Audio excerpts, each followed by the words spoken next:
The capital நண்பர்களுக்கு வணக்கம். நான் உங்கள் நிரஞ்சன். நிதிஷ்குமார் வீடியோவை நம்ம போட்டிருந்தோம். ஏன்னா ஒரு மாநில முதல்வர் பதவி அப்படின்றத விட்டுட்டு மாநிலங்களவை உறுப்பினர் பதவிக்கு போறாரு.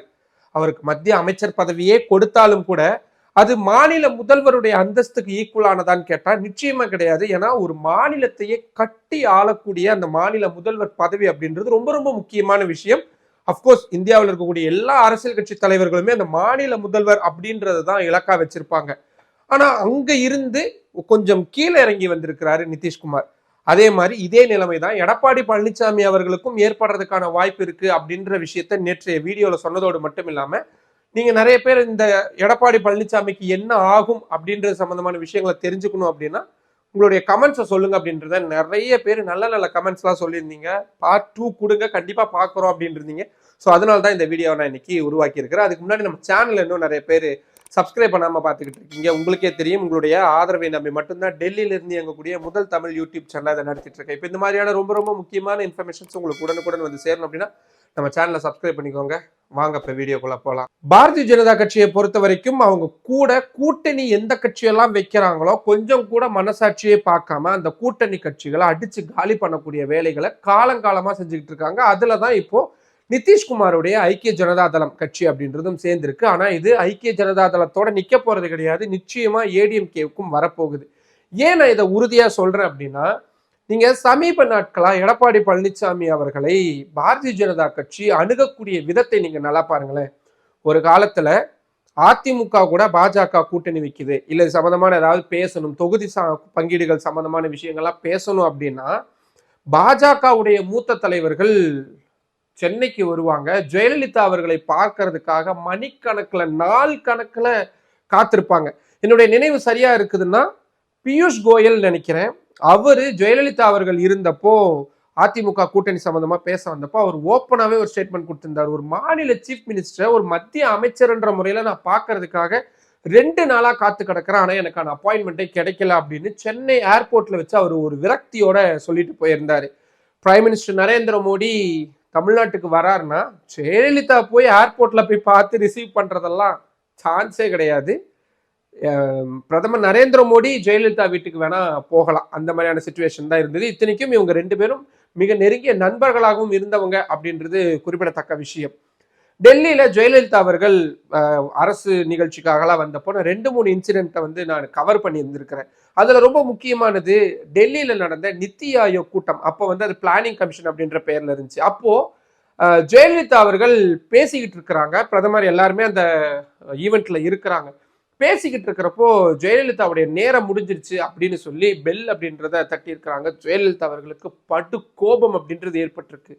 இருக்கக்கூடிய எல்லா கீப்பர்ஸ் எல்லாத்தையும் விசிறி அடிச்சுட்டு நான் பேசிக்கிட்டு இருக்கிறேன், என் ஸ்டேட்டை நான் ரெப்ரசன்ட் பண்ணிக்கிட்டு இருக்கிறேன், அது எப்படி நீங்க மணி அடிச்சு அவமரியாதைப்படுத்தலாம் அப்படின்னு சொல்லி அந்த இடத்த விட்டு வெளியே வந்தவங்க. அது மட்டும் இல்லாம பிரைம் மினிஸ்டர் நரேந்திர மோடி கூட டெல்லியில இருக்கக்கூடிய அவருடைய அதிகாரப்பூர்வ இல்லத்துல பேச போறாங்க, அதாவது முக்கியமான அரசு சம்பந்தமான விஷயங்கள்லாம் பேச போறாங்க அப்படின்னா ஜெயலலிதா அவர்கள் உட்கார்றதுக்கான ஒரு செப்பரேட் சேர் அப்படின்றது டெல்லியுடைய அரசு அலுவலகத்திலிருந்து அரசு இல்லத்திலிருந்து தனியா ஒரு கார்ல வரவழைக்கப்பட்டு அந்த கார் மட்டும் செப்பரேட்டா பிஎம் வீட்டுக்குள்ள போகும். இப்படியான பிரிவிலேஜ்கள் எல்லாம் வந்து இந்தியாவில் இருக்கக்கூடிய பெரும்பாலான அரசியல் கட்சி தலைவர்களுக்கு கிடையாது. ஜெயலலிதா அவர்கள் அந்த கெத்து மொமெண்ட் அப்படின்னுவாங்களா, அதை வந்து மெயின்டைன் பண்ணியிருக்காங்க. இதுல நிறைய பேருக்கு நிறைய விமர்சனம் இருக்கலாம், அப்படிலாம் பண்ணக்கூடாதுங்க அப்படின்னு சில பேருக்கு இருக்கலாம், சில பேருக்கு இல்லை இதெல்லாம் பண்ணணும் கரெக்ட் அப்படின்னு இருக்கலாம். நம்ம அதுக்குள்ள போக வேணாம். ஆனா நம்ம எதை பார்க்கிறோம் அப்படின்னா மாநில உரிமை சார்ந்த இல்லாட்டி அவங்களுடைய சுய கௌரவம் சார்ந்த விஷயங்கள்ல ஜெயலலிதா அவர்கள் இப்படியான தருணங்கள்ல எங்கேயுமே சமரசம் பண்ணிக்கிட்டதே இல்லை.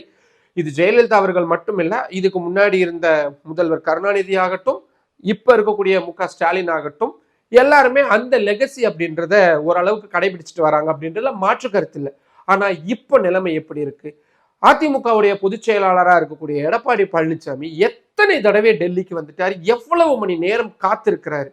தமிழ்நாட்டுல தேசிய ஜனநாயக கூட்டணியுடைய தலைவர் அப்படின்றது நான் தான் அப்படின்னு மீண்டும் மீண்டும் சொல்றாரு. ஆனா அப்படிதான் பாஜக அவரை நடத்துதா? அமித்ஷா அவர்கள் திருச்சிக்கு வருவாரு, பொதுக்கூட்டத்துல பேசுவாரு. ஆனா தங்களோட கூட்டணியுடைய தலைவர் அப்படின்னா எடப்பாடி பழனிசாமி தானே. அப்ப மரியாதை நிமித்தமா அமித்ஷா அவர்கள் எடப்பாடி பழனிசாமி போய் பார்க்கணும் தானே. ஆனா பார்க்க மாட்டாரு. அவர் வந்துட்டு போன அடுத்த நாள் எடப்பாடி பழனிசாமியை டெல்லிக்கு வர சொல்லுவாரு. டெல்லிக்கு வந்து எடப்பாடி பழனிசாமி காலை நைட்டு 9-10 மணிக்கு தான் மீட்டிங்னா இவர் காலையிலேயே வந்துருவாரு. ஹோட்டல்ல வெயிட் பண்ணி காத்திருந்து அதுக்கப்புறமா போய் சந்திப்பாரு. ஸோ இந்த சந்திப்புக்கு முன்னாடி ஒரு சந்திப்பு நடந்தப்பதான் அந்த முகத்தை மூடிட்டு வந்த விஷயங்கள்லாம் வந்துச்சு. நான் ஸ்பாட்ல இருந்தேன். அதை நான் ஒரு ஃப்ராக்ஷன் ஆஃப் செகண்ட்ல அதை எடுத்து போட்டேன். அதுக்கப்புறம் அது படு வைரலா போச்சு. ஸோ அதெல்லாம் ஒரு பக்கம் இருக்கட்டும். மீண்டும் அதே தான் நடந்திருக்கு எடப்பாடி பழனிசாமிக்கு. பிரதமர் நரேந்திர மோடி தமிழ்நாட்டுக்கு வந்துட்டு போன அடுத்த நாள் எடப்பாடி பழனிசாமி அவர்கள் ஹோம் மினிஸ்டரை பார்க்கறதுக்கு டெல்லி வராரு. அதே மாதிரி காலையிலேயே வந்து காத்திருந்து இரவு தான் பார்க்கறாரு. 2 மணி நேரத்துக்கு மேல அந்த சந்திப்பு அப்படின்றது நடக்குது.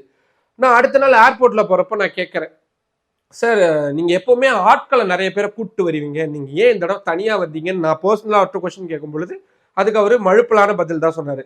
இந்த விஷயத்த 2 வகையா பார்க்க வேண்டியதா இருக்கு. ஒண்ணு, கூட்டணிக்கான தலைமை டெல்லியில இருக்கக்கூடிய நாங்க தான், உங்களுக்கு எதுனாலும் என்கிட்ட வாங்க அப்படின்னு எடப்பாடி பழனிசாமி அவர்கள் பற்றின அந்த பார்வை, அவர் பெரிய கூட்டணிக்கான தலைவர்லாம் கிடையாதுங்க, சும்மா ஒரு பேச்சு வாக்கில் அவங்க சொல்லிக்கலாம் நாங்க தான் அப்படின்றத பாஜக அழுத்தம் திருத்தமா தமிழ்நாடு மக்களுடைய மனசுல பதிய வைக்கிறாங்க. இப்படி பதிய வைக்கிறது மூலியமா என்ன ஆகும், எடப்பாடி பழனிசாமி இஸ் நாட் அந்த அளவுக்கு பெரிய டால் லீடர்லாம் கிடையாது அப்படின்றத வெளிப்படையான விஷயமா மக்கள் மனசுல கொண்டு வருவாங்க. அது எதிர்வரக்கூடிய நாட்கள்ல எடப்பாடி பழனிசாமி அவர்கள் மீதான கடுமையான விமர்சனங்களையும் அவர் மீதான ஒரு பார்வையை மாற்றக்கூடிய விஷயமாவும் மாறிடும்.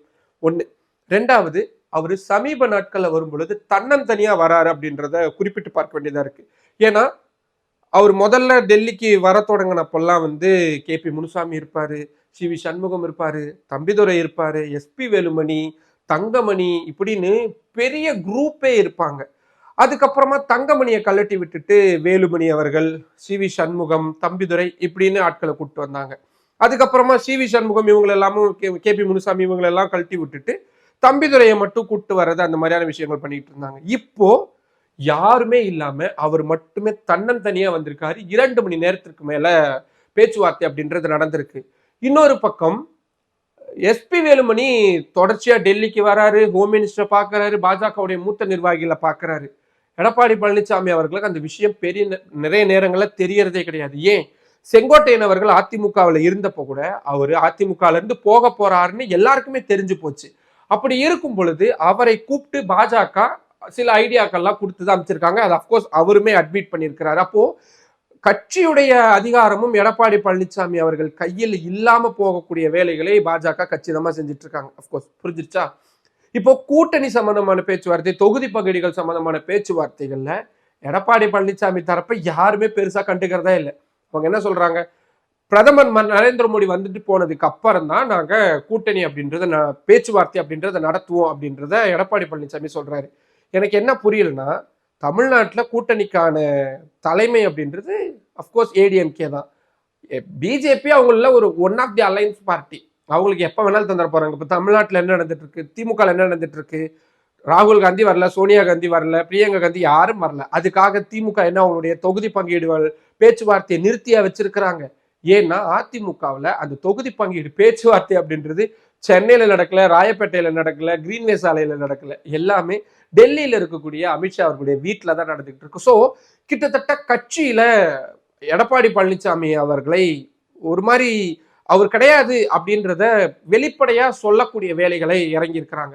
இப்போ ஒருவேளை நாளைக்கு அதிமுக பாஜக கூட்டணி ஆட்சி அமைந்தாலும் கூட முதல்வராக எடப்பாடி பழனிசாமி அவர்களை பாஜக ஏத்துக்குமா அப்படின்றது மிகப்பெரிய சந்தேகமா இருக்கு. ஏன்னா பாஜகவை பொறுத்த வரைக்கும் அதிமுகவுக்கு அடுத்தடுத்து இருக்கக்கூடிய மற்ற தலைவர்களை தொடர்ச்சியா அவங்க சந்திச்சு பேசிக்கிட்டு தான் இருக்காங்க. இதுல மாற்று கருத்து எதுவுமே கிடையாது. அப்படி இருக்கும் பொழுது ஒருவேளை எடப்பாடி பழனிசாமி அவர்கள் முதல்வராக வந்தாலும் கூட ஆட்சி அதிகாரத்தில் பங்கு அப்படின்ற விஷயத்த பாஜக ஒருபோதும் கைவிட்டு விட போவதில்லை. அதுக்கு மறுப்பு தெரிவிக்கிறாருன்னு வச்சுக்கோங்களேன் எடப்பாடி பழனிசாமி, அப்படிலாம் முடியாதுங்க, கொடுக்க முடியாதுங்க அப்படின்னா பாஜக யோசிக்கவே மாட்டாங்க. அவங்க அடுத்த தலைவரை கொண்டு போய்கிட்டே இருப்பாங்க. SP வேலுமணியை அதிமுகவுடைய பொதுச் செயலாளராக்கலாம், செல்லூர் ராஜுவை தலைவராக்கலாம். அவங்களுடைய கட்டளைகளுக்கு அவங்களுடைய உத்தரவுகளுக்கு யார் இசைவு தெரிவிக்கிறாங்களோ அவங்களை அதிமுகவுடைய தலைமை பீடத்துக்கு கொண்டு வந்து அவங்கள் மூலியமா பாஜக தமிழ்நாட்டில் ஆட்சி அதிகாரத்துக்கு அப்கோர்ஸ் வருவாங்க. அப்ப எடப்பாடி பழனிசாமிக்கு என்ன ஆகும், இப்ப நிதிஷ்குமாருக்கு என்ன இருக்கு, அவரை ஒரு மாநில முதல்வர் அந்தஸ்துல இருந்தவரை மாநிலங்களவை உறுப்பினரா மாத்தி இருக்கிறாங்க. அதே மாதிரிதான் எடப்பாடி பழனிசாமி அவர்களுக்கும் நீங்க தமிழ்நாட்டுல பண்ணது போதும், வாங்க நீங்க டெல்லிக்கு வாங்கன்னு அவருக்கும் ஒரு ராஜ்யசபா சீட்டு கொடுத்துடலாம். இல்லாட்டி ஏதாவது ஒரு மாநில ஆளுநர் பொறுப்பு அப்படின்றத கொடுத்துடலாம்.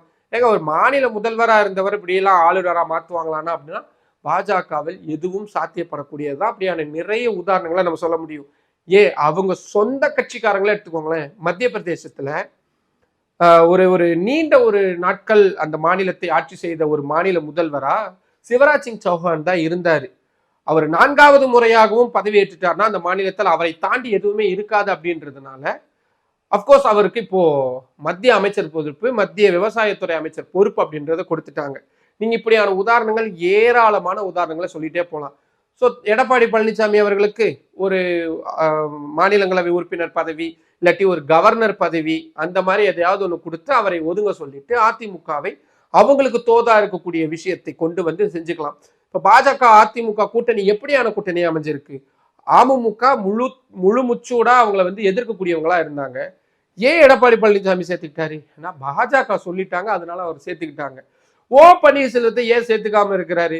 ஏன்னா பாஜகவுக்கு விருப்பம் இல்லை. இந்த எலெக்ஷனை பொறுத்த வரைக்கும் நான் கண்கூடா பாக்குறது, அதிமுக வலுவிழந்து போகக்கூடிய இடத்துக்கு வரணும் அப்படின்றத திமுக விரும்புறாங்களோ இல்லையோ, விடுதலை சிறுத்தைகள் விரும்புறாங்களோ இல்லையோ, மற்ற கட்சிகள் விரும்புறாங்களோ இல்லையோ, அதை பாஜக முழுமையா நம்புது. ஏன்னா 2 திராவிடத்துல ஒரு திராவிட கட்சி இல்லாமல் போனாதான் அந்த இடத்தை பாஜக ரிப்ளேஸ் பண்ண முடியும்.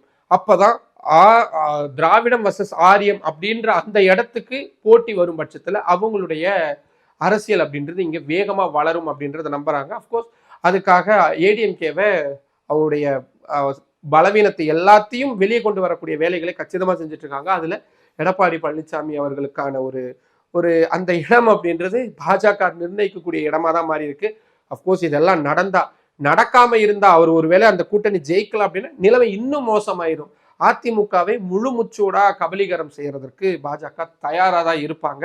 பாருங்க, 10 வருஷமா 10 தோல்விக்கு மேல பார்த்துட்டாரு. 2வது முறையாம ஆட்சியை இவரால் பிடிக்க முடியல, இவரையா நம்ப போறீங்க அப்படின்னு ஜேடியுக்கு பண்ணக்கூடியதை, சிரோன்மணி அகாலிதளத்துக்கு பண்ணக்கூடியதை, சிவசேனாவுக்கு பண்ணக்கூடியதை அதிமுகவுக்கும் எந்த விதமான தயக்கமும் இல்லாமல் பாஜக செய்வாங்க அப்படின்றத எனக்கு ஒரு துளி கூட மாற்று கருத்தே இல்லை. உங்களுக்கு என்ன தோணுது? இல்லைங்க அப்படிலாம் பண்ண மாட்டாங்க, அதிமுகவை அந்த மாதிரிலாம் எதுவும் சிதைக்கக்கூடிய வேலைகள்லாம் பாஜக பண்ண மாட்டாங்கன்னு உங்களுக்கு தோணுதா? டெஃபினட்டா பண்ணதான் போறாங்க. நீங்க வேணா எழுதி வச்சுக்கோங்கன்னு உங்களுக்கு தோணுதா? உங்களுக்கு எது தோணுனாலும் அதை கீழே கமெண்ட் பாக்ஸ்ல சொல்லுங்க. மற்றும் ஒரு வீடியோவில் சந்திக்கலாம். நன்றி. நம்மளோட கேபிட்டல் சேனலை இன்னும் நிறைய பேர் சப்ஸ்கிரைப் பண்ணாம பார்த்துக்கிட்டு இருக்கீங்க. உங்களுக்கே தெரியும், உங்களுடைய ஆதரவை நம்பி மட்டும்தான் டெல்லியில இருந்து எங்கக்கூடிய முதல் தமிழ் யூடியூப் சேனல் அதை நடத்திட்டு இருக்கு. இப்போ இந்த மாதிரியான ரொம்ப ரொம்ப முக்கியமான இன்ஃபர்மேஷன்ஸ் உங்களுக்கு உடனுக்குடன் வந்து சேரணும் அப்படின்னா நம்ம சேனலை சப்ஸ்கிரைப் பண்ணிக்கோங்க. நம்ம வீடியோஸை நிறைய பேர் கொண்டு போய் சேருங்க, லைக் பண்ணுங்க, கமெண்ட் பண்ணுங்க. உங்களுடைய ஆதரவை அதிக அளவில் தாருங்கள். நன்றி.